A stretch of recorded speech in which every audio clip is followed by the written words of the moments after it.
지금이야 평범하다고 절 속였는데 재작년에 엄청나게 큰 사건을 겪고 나서 한동안 멘탈이 나가 있었어요. 그 사건이 뭔지 몇 자 적어볼 테니 재밌게 들어주시길 부탁합니다. 저는 엄마와 둘이 살았어요. 아빠가 바람난 탓에 이혼을 하고 엄마 혼자 저를 키우셨죠. 아빠는 어떤 사람인지 저도 잘 모릅니다. 제 앞에 한 번도 나타난 적이 없거든요. 저희 엄마가 저를 키우시려고 고생하는 걸 오랜 시간 지켜봐서 그런지 성공에 대한 갈망이 어릴 적부터 컸답니다. 그래서 열심히 공부해서 지식을 쌓고 좋은 대학에 가서 성공의 길을 찾으려고 마음먹었어요. 목적이 분명했기 때문에 제 성적은 항상 반에서 1등이었습니다. 수능까지 우수한 점수를 받아 남들이 쉽게 가지 못하는 명문대에 입학하게 되어 목표에 한 걸음 가까워질 수 있었답니다. 엄마 혼자 등록금을 감당하는 건 힘들고 무리한 일이라 저 역시 알바를 하루에 2탕씩 뛰어가며 대학 생활을 했습니다.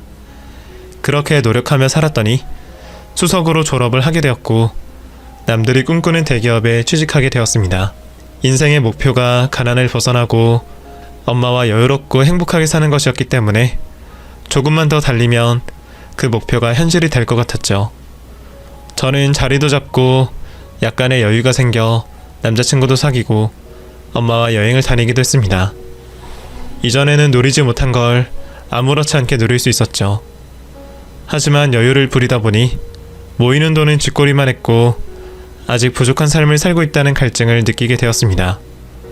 그동안 회사에서 배우고 익힌 걸 기반으로 사업하는 걸 목표로 만들었어요. 지금까지 제 자신이 잘해왔고 꿈을 이뤄왔기 때문에 이번에도 죽기 살기로 노력하다 보면 달콤한 성공을 할 수 있으리라 믿었죠. 32살에 대기업을 다니며 벌었던 돈과 퇴직금 그리고 큰마음 먹고 받은 대출금까지 더해서 사업장을 꾸렸습니다. 아이템은 특별한 건 아니었고 마케팅 전문 회사를 차렸습니다.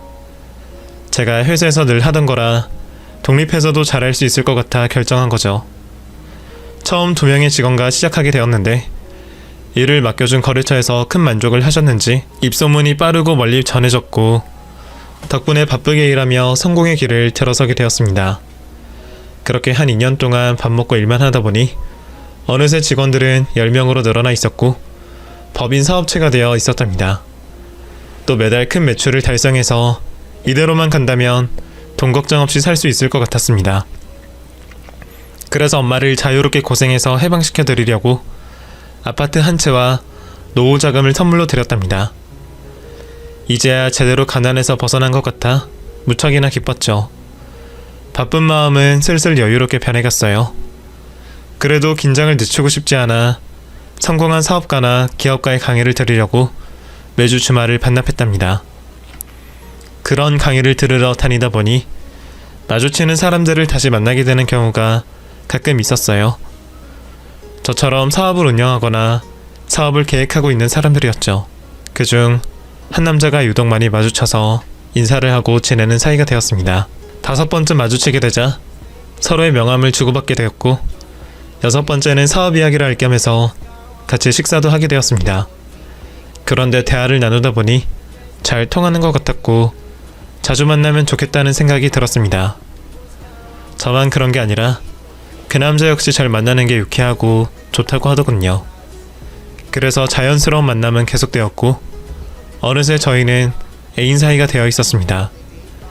그이와 저는 비슷한 매출을 올리는 사업가였고 집안 배경이 가난했던 것까지 닮은 점이 무척 많았어요. 그래서 급속도로 가까워진 거죠. 일과 사랑, 2마리 토끼를 잡으며 열심히 살아가다 보니 시간은 순식간에 지나가 제 나이가 35살이 되었답니다. 그이와 결혼을 하기로 진작부터 이야기를 하고 있었는데 이젠 때가 되었다며 더는 미루지 않기로 하고 가장 바쁠 때 결혼식을 올리며 100년가약을 맺었습니다. 남편 부모님이 수년 전에 돌아가셔서 저에겐 시댁이 없었어요. 그래서 그이와 함께 효도할 대상은 저희 엄마뿐이었습니다. 분기별로 엄마를 모시고 셋이 여행을 떠날 만큼 가깝게 지냈어요. 남편은 어릴 적 어머니를 잃게 되어 그런지 친정엄마를 친엄마처럼 따랐습니다. 호칭을 어머님이나 장모님이라고 하지 않고 엄마라고 부르면서 말이죠. 엄마, 다음 주에 뭐 하세요? 우리 간만에 참치회 먹으러 갈까요? 아들아, 나한테 너무 많은 돈을 쓰는 거 아니냐? 매달 용돈도 챙겨주고 여행도 데려가주고 허구한 날 비싼 음식을 사주니까 미안해 죽겠다. 정작 이 엄마는 아들한테 해준 게 거의 없는데 말이야. 엄마도 참. 우리가 남이에요? 아들이 능력이 되는데 이 정도는 기본이죠. 엄마, 내 사업이 더 잘 되면 전원주택 사드릴게요. 에이 괜찮아. 지금 사는 아파트도 좋은데 무슨 주택이야. 그럴 돈 있으면 너희들 애기 낳으면 더 좋은 집으로 이사가라. 우리는 지금 사는 집도 충분해요, 엄마. 엄마, 잔말 말고 이 사위이자 아들의 효도를 실컷 받으세요. 그렇게 그이는 저와 엄마한테 지극정성으로 잘했습니다. 이런 완벽한 남편과 결혼했으니 얼마나 좋았겠어요. 하루에도 12번씩 남편을 생각하며 사랑과 감사를 매번 느꼈답니다. 이사의 계획을 세우긴 했는데 잘 되지 않았어요. 병원에서는 조금 더 지켜보고 안되면 인공수정을 해보자고 권유했습니다. 그런데 저나 남편은 사업하기 바빠서 아이를 제대로 키울 수 있겠나 하는 생각이 들어서 자연임신이 아니면 억지로 아이를 갖지 말자고 결정했답니다. 여보, 내가 임신을 못해서 괜히 미안하네. 그게 무슨 소리야. 당신이나 나나 똑같은 입장이라고. 우리 둘 다 나이도 있고 바쁘게 일만 하니까 얘가 생기지 않는 거야. 여보, 우리 다른 집처럼 억지로 애기 가지려고 하지 말자. 아이가 없으면 없는 대로 우리끼리 재미있게 살면 되잖아. 정말이야? 당신 애기 엄청 좋아하잖아.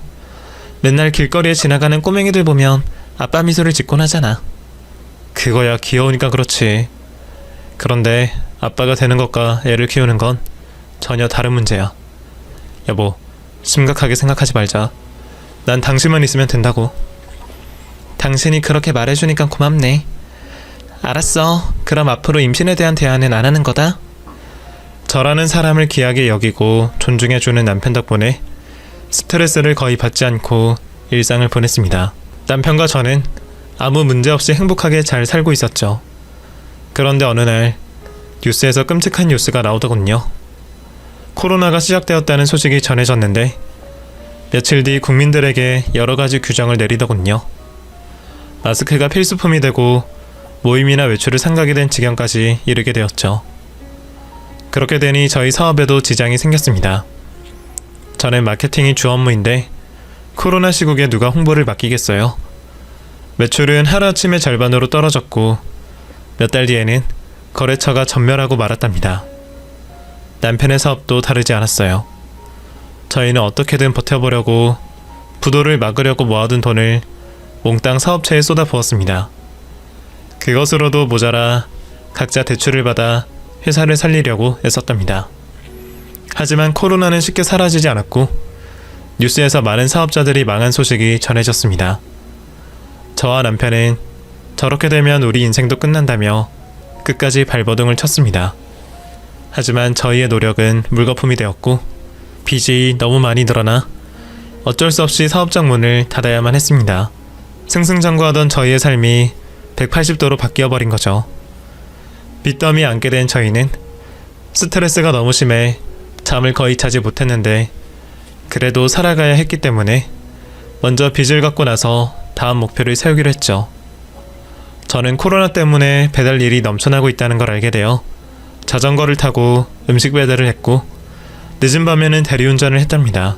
잘 나가는 사업가에서 알바생이 된 거죠. 여하튼 저는 빚을 언제쯤 모두 갚을 수 있을지 계산해 보았는데 쉬지 않고 일하면 2년 안에는 다 갚을 수 있을 것 같더라고요. 그때 다시 시작해도 늦지 않을 거라는 희망을 가지고 하루하루를 열심히 살았답니다. 반면 남편은 개미처럼 일해서 언제 그 많은 빚을 갚느냐며 일을 하지 않았습니다. 저와 똑같은 사람이라 생각했는데 전혀 아니었어요. 당신 일 안 할 거야? 언제까지 집에서 놀고만 있을 거야? 공사장에 나가서 벽돌을 나르든 청소를 해서 돈을 벌든 해야 할 거 아니야. 지금 내가 열심히 일하는 거 안 보여? 느끼는 게 없냐고. 여보, 그렇게 일해서 언제 다 갚을 건데, 어? 그리고 코로나 때문에 일자리가 죄다 막혔다고. 물론 일자리가 있어도 당신처럼 배달이나 대리운전은 절대 하지 않을 거야. 사업가 자존심 있지. 그런 일을 어떻게 하냐, 어? 난 머리로 돈을 버는 놈이라 계속 머리를 써야 한다고. 집에서 노는 것처럼 보이겠지만 이게 다 사업을 구상하고 투자자를 어디서 찾을지 계획을 세우고 있는 거라고. 뭐야? 그럼 대책 없이 맨날 집에서 퍼즐로 자고 놀고 먹는다는 말이네? 여보, 제발 정신 차려. 지금 코로나가 하늘을 찌르는 지경인데 누가 사업 자금을 투자하니? 걱정하지 마. 어? 생활비는 매달 줄 테니까. 나 오늘 토토에서 돈 좀 땄거든. 이것만 해도 당신이 한 달에 벌어오는 돈보다 많다고. 사람이 머리를 써서 돈을 벌어야지. 당신처럼 몸 써서 돈 버는 건 무식한 짓이란 말이야. 지금 나더러 무식하다고 한 거야? 진짜 한심하네. 토토에서 한 번 이겼다고 평생 그렇게 돈 벌려고? 이 남자야, 당신 이 집 가장이야. 잔소리 좀 그만하지. 어? 내 빚은 내가 알아서 갚을 테니까 당신은 당신 빚이나 신경 써. 생활비는 어떻게 해서든 줄 테니까 바가지 긁지 말라고.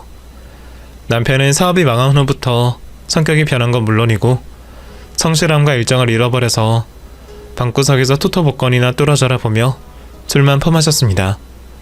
매일 그런 남편을 보는 제 심정은 오죽하겠어요. 밖에서는 몸이 힘들고 안에서는 정신이 힘들어서 쓰러질 것만 같았습니다.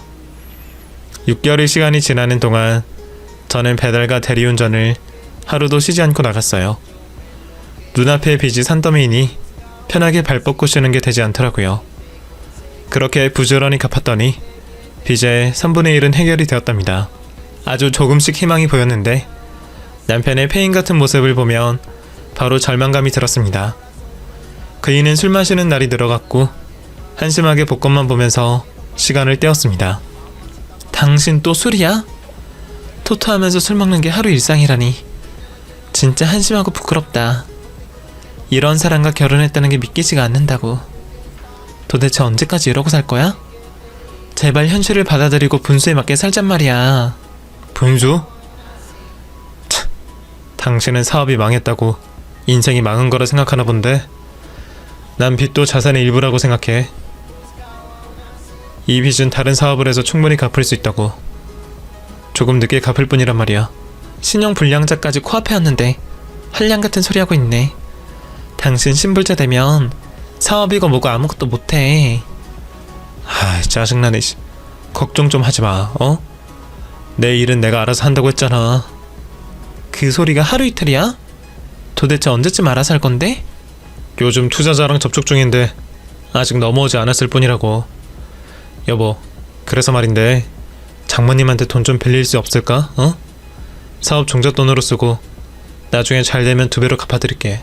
헛소리하고 자빠졌네. 당신 행여나 우리 엄마 찾아갈 생각하지 마. 우리 엄마 돈 하나도 없거든. 그럴 리가. 아파트도 있는데다 노후자금도 억이 넘게 있는 걸로 알고 있는데 당신이 해드린 거라며. 내가 아예 달라는 말을 하는 게 아니야. 어? 잠깐만 쓰고 나중에 돌려드리겠다는 거야. 부부끼리 이 정도 부탁도 못 들어줘? 뻔뻔한 남편 때문에 한숨이 절로 나왔습니다. 저는 눈을 부라리며 한 번만 더 엄마 재산을 탐냈다간 국물도 없을 거라 경고했답니다. 이에 남편은 치사하고 더러워서 엄마 돈을 건들지 않겠다고 하더군요. 남편은 몇 주 동안 조용히 지냈습니다. 물론 일하지 않고 한심하게 집안에서 술을 퍼마시거나 어디 얻어먹을 사람이 부르면 달려나가서 놀고 들어왔죠. 사업이 망한 게 그의 탓이 아니라 코로나 탓이고 저 또한 사업을 말아먹었으니 잔소리를 하는 것도 한계가 있더군요. 또 토토인지 뭔지로 생활비를 꼬박꼬박 주고 있으니 기다리는 수밖에 없었습니다. 그런데 어느 날 남편이 꿈을 꿨는지 헛소리를 늘어놓았답니다. 여보, 사실은 말이야. 나 얼마 전에 투자자를 하나 꼬셨어. 요즘 내가 밖으로 돌면서 늦게 들어온 게 다 투자자를 만나느라 늦게 들어온 거야. 당신 꿈 꿨어? 어느 정신 나간 사람이 투자를 해. 제발 현실을 받아들이고 노동을 할 생각을 좀 해라. 어? 내 소원이라고. 그러자 그이는 제 말을 무시하고 양손을 펼치며 사업 이야기를 이어갔습니다. 조만간 사업을 재개할 수 있을 것 같아. 코로나 이후 컴퓨터 판매가 늘어난 거 알지? 중국산 컴퓨터를 유통하는 사업을 시작할 생각이야. 태평하게 놀고 있던 남편은 저에게 말도 안 되는 소리를 계속해서 떠들더군요. 코로나 시국에 어떤 정신 나간 놈이 투자를 하겠다는 건지 믿음이라곤 1도 없었습니다. 누가 투자를 해줘? 지금 너나 할 거 없이 망해가고 있는 세상인데 누가 돈을 주겠다는 건데? 당신 내 말을 못 믿는구나. 어? 방구석에 처박혀 있으니까 날 등신으로 봤겠지. 그런데 말이야, 진짜 사업을 재개할 거야. 빠르면 3개월 안에 사업장을 차릴 수 있다고. 안 되겠다. 내가 기획서를 보여주는 수밖에. 이걸 보고도 당신이 나를 무시하는지 보자고. 기획서? 뭐 토토 기획서 이런 건 아니겠지? 그이는 피식 웃으며 저에게 사업 계획서까지 보여주며 예상 투자비와 수익금이 적힌 엑셀표를 보여주더군요. 남편이 정리한 문서를 보았더니 완전 거짓말 같진 않았습니다. 그동안 집에서 놀고 먹는 줄만 알았더니 이렇게 다시 일어서려고 준비하고 있던 겁니다. 당신 진짜야? 그럼 그동안 이걸 준비하느라 밖에 사람 만나러 나간 거야? 친구들한테 밥 얻어 먹으러 나간 게 아니고? 야, 이렇게 준비했단 말이지? 사업 계획서를 투자자들한테 돌리러 나갔던 거구나? 그래 이 사람아, 어? 이제 좀 신뢰가 가냐? 여보, 내가 빨리 일어나서 내 빚과 당신 빚을 다 갚아줄게. 그리고 당신 사업 다시 할 수 있도록 자금까지 다 마련해 줄 거야. 그러니까 당신은 나만 믿고 따라와. 그게 정말이야? 난 그동안 당신한테 모진 소리만 했는데. 미안해 여보. 내가 하도 답답하고 힘들어서 그랬어. 당신이 내 심정을 이해해줬으면 좋겠어. 우리 둘 다 빚더미 앉아있으니 마음이 조급해서 그랬어. 미안하긴. 부부끼리 그럴 수도 있지. 원래 돈이라는 게 그래. 많으면 하하호호 웃음을 주지만 부족하고 없으면 화가 절로 나는 거지. 앞으로 당신 얼굴에 웃음만 보이도록 최선을 다할 테니까 조금만 참고 기다려줘. 그래, 기다린 김에 몇 달 더 기다려볼게. 대신 꼭 좋은 소식을 들려줘야 돼. 여보, 난 당신을 위해 무슨 일이 있어도 재개할 거야. 성공해서 전보다 더 떵떵거리게 해주겠다고. 남편의 말을 듣자 미안하고 고마웠습니다. 그의 말대로 돈이 없다 보니 제 신경이 날카로워진 걸 인정하게 되었습니다. 그래서 조급함과 화를 없애려고 억지로라도 웃어가며 하루를 보냈답니다. 그런데 그게 효과가 있었는지 진짜 기분이 좋아지더군요. 그이의 사업장을 열기까지 한 달 앞으로 다가오자 가슴이 많이 설레었어요. 아무래도 사업으로 성공의 길을 들어본 적이 있어서 그런지 기대가 크게 되었답니다. 남편은 본격적인 준비를 한다며 집에 거의 붙어있지 않고 밖에서 시간을 보내고 새벽쯤에 들어오거나 외박을 했습니다. 사업하다 보면 이런 일이 비일비재해서 별다른 의심을 하지 않고 그 일을 응원해 주었죠. 그러던 어느 날 새벽에 대리운전을 하고 있던 중 남편을 길에서 목격하게 되었습니다.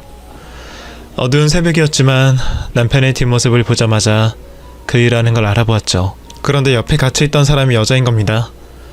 사업을 준비하다 여자 투자자를 만났을 거라 생각했지만 점점 거리가 좁혀오자 남편과 여자가 다정하게 팔짱을 끼고 걷는 게 눈에 들어왔습니다. 누가 봐도 바람을 피우고 있는 게 확실했죠. 그 순간 눈이 뒤집힌 저는 대리운전을 하다 말고 갓길에 차를 세웠습니다. 고객한테는 잠시 화장실이 급하다고 핑계를 대고 차에서 내렸어요. 조금 전 남편이 걷던 인도를 달리며 바람 현장을 잡으려고 했습니다. 그런데 아무리 뛰어도 인도에는 남편과 상건녀의 모습이 보이지 않았어요. 제가 잘못 본 건가 하고 의심을 했지만 절대 잘못 본 게 아니었습니다. 눈과 가슴으로 바람 피우는 걸 확실히 보고 느꼈으니까요. 현장을 잡지 못한 저는 분노하며 다시 고객이 있는 갓길로 달려가 대리운전을 마무리하고 집으로 돌아갔습니다. 그러자 남편에게서 외박한다는 문자 한 통이 오더군요. 부하가 치밀었지만 확실한 물증이 없으니 일단 그날 밤은 넘어가기로 했죠. 이튿날 밤에 집에서 만난 남편은 뭐가 그렇게 좋은지 휘파람을 불고 있더군요. 얼굴이 화사한 게 아주 그냥 살맛이 나는 것 같았답니다. 당신 뭐가 그렇게 좋아? 휘파람까지 불면서 말이야? 좋은 일 있으면 같이 좀 알자. 좋은 일이랄 게 뭐 있겠어 뭐.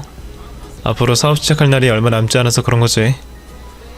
이제 곧 고생 끝 행복 시작이다. 당신은 나만 믿고 있으면 돼. 나 어제 당신 봤어. 대리운전 뛰고 있는데 인도로 당신이 지나가더라? 정말? 그럼 아는 체 하지 그랬어. 몇 시에 어디서 본 건데? 자석 넘어서 시내 사거리 쪽에서 어떤 여자랑 팔짱 끼고 걸어가더라? 둘이 아주 꼭 붙어서 좋아 죽던데. 그 여자 당신의 입 맞지? 제가 어제 본 걸 캐물었더니 남편의 휘파람이 그쳤습니다. 그이는 고개를 들어올리며 당황한 표정을 지었습니다. 여자랑 팔짱을 꼈다고? 아, 그 투자자?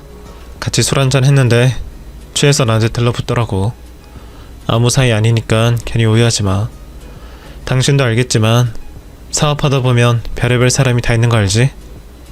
여보, 나 바보 아니야. 그 정도는 구분할 줄 안다고.